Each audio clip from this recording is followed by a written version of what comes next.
ओम नमः शिवाय।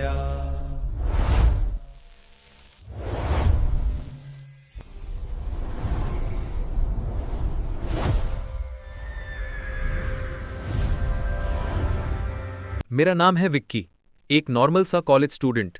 मुझे हमेशा से हिस्ट्री और मिथोलॉजी का बड़ा क्रेज था, खासकर महाभारत का। पर मैं कभी नहीं सोच सकता था कि एक दिन मैं खुद महाभारत के टाइम में पहुंच जाऊंगा। एक दिन मैं अपने प्रोजेक्ट के लिए एआई और क्वांटम टाइम थ्योरी पे काम कर रहा था। मेरे फ्रेंड ने मजाक में कहा, ब्रो तू इतना एक्सपेरिमेंट कर रहा है, कहीं टाइम मशीन बना दी तो महाभारत में पहुंच जाएगा। मैंने भी हंसकर बोला, यार अगर ऐसा हो गया ना तो मैं अर्जुन से पर्सनली मिल के आऊंगा। बस वही विश किसी कॉस्मिक ग्लिच में सच हो गई। मैं अपने लैपटॉप पे कोडिंग कर रहा था, तब एक वियर्ड वाइब्रेशन हुई। स्क्रीन फ्लिकर होने लगी। System overload, quantum field unstable, ये मैसेज आया। मैंने पावर कॉर्ड निकालने की कोशिश की, पर तभी एक ब्लाइंडिंग लाइट छा गई। आँख खुली तो मैं किसी जंगल के बीच में था। पहले तो लगा कि मैं किसी मूवी सेट में आ गया हूं, पर जब दूर से शंख की आवाज सुनी तब समझ गया मैं सच में टाइम ट्रैवल कर गया हूं।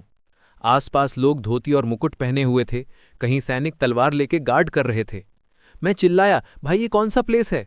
एक आदमी ने मुझे देखा, बोला, तुम यवन लगते हो, कहां से आए हो? मैंने घबराकर कहा, मैं फ्यूचर से आया हूं। वो हंस पड़ा, फ्यूचर? ये कौन सा देश है? मैं चुप हो गया, पर दिल के अंदर शौक चल रहा था। मैं महाभारत के युग में आ गया था। कुछ घंटों के सफर के बाद मुझे एक सैनिक हस्तिनापुर ले गया। वहां सब कुछ ग्रैंड था, राजमहल, एलिफेंट्स, सोल्जर्स और गोल्ड से छपी दीवारें। दरबार में मुझे ले जाया गया जहां महाराज धृतराष्ट्र और गांधारी बैठे थे।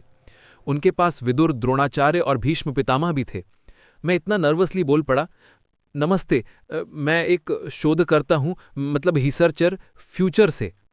सब लोग एक दूसरे की तरफ देखने लगे। भीष्म ने गहरी आवाज में कहा, पुत्र, यदि सत्य बोल रहे हो तो हम तुम्हें अपने लोगों के जैसे संभालेंगे, किंतु अगर छल हो तो दंड भी मिलेगा।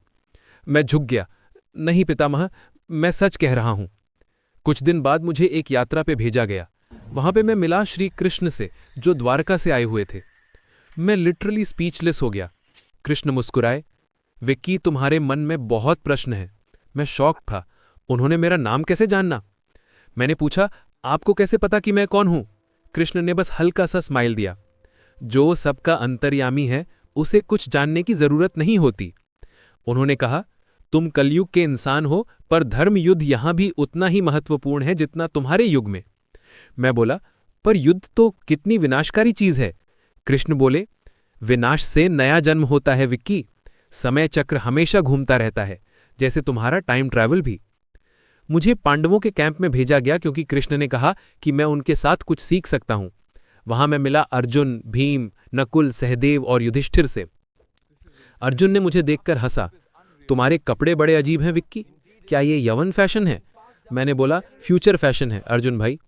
भीम ने मुझे देखा और बोला, यदि तुम फ्यूचर से आए हो तो बताओ ये युद्ध का क्या परिणाम होगा? मैं घबरा गया। मैं बता नहीं सकता क्योंकि वो हिस्ट्री बदल सकती है। सब लोग हैरान हो गए। कुछ दिन बाद सब कुरुक्षेत्र की तरफ बढ़ने लगे। मैं भी उनके साथ था, पर दिल में डर था।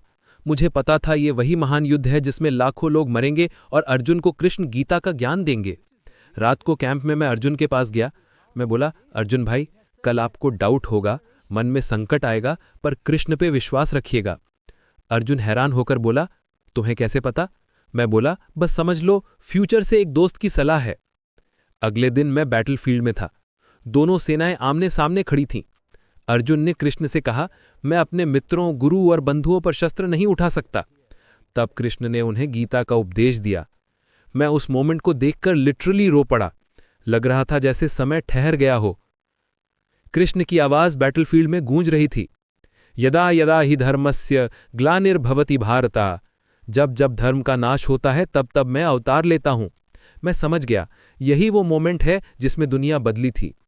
तभी अचानक से मेरे आसपास वही ब्लू लाइट चमकने लगी। कृष्ण ने मेरी तरफ देखा और मुस्कुराए, तुम्हारा समय आ गया है विक्की। याद रखना, धर्म और सत्य के लिए हर युग में लड़ना पड़ता है। मैं चिल्लाया, प्रभु मुझे आप सबका धन्यवाद कहना है। और फिर एकदम से फ्लैश, सब कुछ अंधेरा। मैंने आंख खोली तो मैं अपने लैब में था। लैपटॉप पे लिखा था, quantum field stabilized, simulation ended successfully. पर मेरे हाथ में एक मोरपंख था। मैं शॉक में था। ये तो कृष्ण जी का था।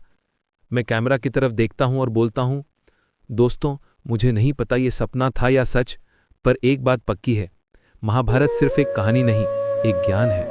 और कृष्ण सिर्फ युग के नहीं, हर युग के गाइड हैं। अगर स्टोरी अच्छी लगी हो तो लाइक, शेयर और सब्सक्राइब जरूर करें।